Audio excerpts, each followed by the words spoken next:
What's going on YouTube? Good morning, good afternoon, good evening, good night, whatever the case may be. John Booter here, and today I'm going to be going over how to create a virtual machine running Ubuntu Linux, the server edition. I'm going to be using 20.04, which is the long-term support version, and it's going to be on our VMware ESXI host, which is our home lab server. So I've actually got one created. You can kind of see what it looks like when it's launched and ready to log into. You got to click in there and then hit enter. All this stuff that's on the screen there is the cloud init, and we'll go over how to disable cloud init a little bit later on. So what I'm going to do, I had a little bit of problems getting Ubuntu Server to actually run to begin with, so I got it working, but I'm going to go ahead and go over the steps that I took. So let's go ahead and create another virtual machine, and I'll show you. So we're going to create one through the wizard. So the one I created was web server, so I'll create this one as web server 2. And then the guest OS family is Linux. Scroll down a bit, we got Ubuntu 64-bit. We'll hit next. These are data store. Just got the one. So I'll give it 2 gigs of RAM, 2 virtual CPUs, and we'll give it 40 gigs hard drive. Now the default seemed to be this LSI logic parallel. I had to switch it to VMware Power Virtual to get it to work. Also down here on the CD/DVD drive, this is where you go to your data store ISO file. And I've got them uploaded already, but you could click upload and go ahead and upload the ISO image for the Ubuntu Linux that you want to use. So I'm going to use this 20.04.2 live server. I'll select it next and finish. Then just give it a few seconds. It'll show up in your list of virtual machines. You click on it, click the little play button with the penguin hiding behind it. It'll go ahead and boot up. You can click into the little window here, and that means you're sending your keyboard and mouse inputs. It's really just keyboard inputs right now to it. It does its Linuxy things for a few seconds or minutes. Boots up.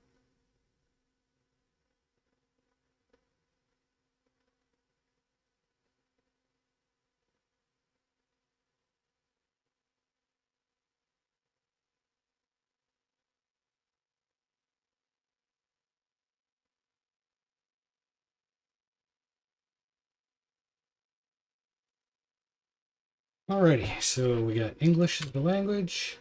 It's keyboard. It'll get a DHCP address, so you just go up there, hit space. I definitely recommend using a static IP address for a server. The IP address subnet has to be in the CIDR form, so basically it's going to be 10.0.0. something. So you put 0/24 to tell it it's going to be on the basically like 255.255.255.0 is the same thing. And then we'll give it 10.0.0.4 for the address, since 3 was the other one I used. And gateway name server is still the same. And local domain, which is on pfSense, so it applies the changes. Tab down, go to done. We don't need a proxy. Don't need any default. We'll leave the default mirror. We don't need any custom. Tab a few times, get down to done. Use the entire disk, the virtual disk we just set up. Done. Yes, we want to continue. My name is John. Server's name is going to be web server 2. His name is John. Password. And we'll go ahead and install OpenSSH server. It's handy to have. We don't want any other services, so we'll just do done. Now it'll do its thing. It'll install the system. That takes a while. It'll go ahead and install security updates while it's doing it.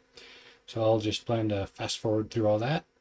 All right, welcome back. So the installation is complete. So let's go ahead and click in the window and tab down. It'll reboot now. And you guessed it, it'll reboot. It says that failed on mounting CD-ROM, so we'll just hit enter. The default option for that data store ISO file was just to connect it at boot. So when we hit enter, it'll reboot into the installation and not to the ISO file. So that's good. Booting up, does its Linux things. You've noticed a message on there, cloud init, popped up, and it'll actually go to the login prompt, and then it'll say, just for a second, like it tricks you, and then it goes to the cloud init for a little while.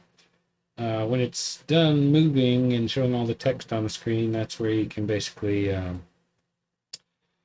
do what you need to do, log in and stuff. So it's done. Go ahead and enter. So web server 2 login, John. Give it the password that I gave it, and logged in. So you kind of see a little bit of our summary up here, our memory usage, swap usage, hard drive usage, and our IP address. From there, you would want to do your updates and such. But for this one, it's kind of a throwaway install because I'm going to do everything on the web server instance that I created before this video for testing. So subsequent videos with subsequent steps will all take place on that web server VM and not web server 2. So I'm going to go ahead and delete this one. So let's go ahead and sudo shutdown. I think it schedules it, so it's on UTC. I think it scheduled it about a minute out. So I'll just close this window and it'll shut itself down. But anyway, yeah, that was the first part of this series on creating a web application on the LAMP stack, running on a VMware virtual machine with Ubuntu 20.04 long-term support. All right, stay tuned and keep watching for the other ones. I'll upload them as soon as they're ready. Thanks for watching. See you later. Bye.